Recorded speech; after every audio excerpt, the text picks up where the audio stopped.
అందరికీ నమస్కారం. నేను మీ రాజ్ కుమార్. సచివాలయ వ్యవస్థ రద్దు, ఇందులో పెద్ద షాక్ అవ్వాల్సిన విషయం ఏం లేదు. మేము ముందు నుంచి ఊహించిందే.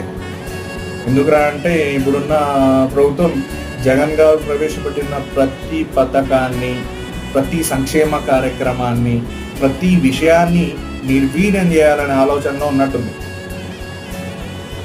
ఈ సచివాలయ వ్యవస్థ రద్దు చేయడం, తల్లికి వందనం నెక్స్ట్ ఇయర్ పోస్ట్పోన్ చేయడం, ఉచిత సిలిండర్ల గురించి అసలు ఊసే లేకపోవడం, ఇటువంటివన్నీ చూస్తా అంటే నాకు చిన్నతనంలో ఒక సినిమా గుర్తొస్తుంది, లీడర్ సినిమా.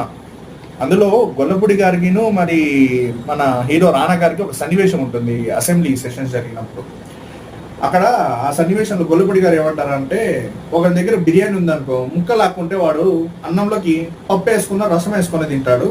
అదే మనం రైసే లాక్కొని వాడు దిక్కులు చూసినప్పుడు రైస్ ఫ్రీ అని చెప్పినాం అనుకో,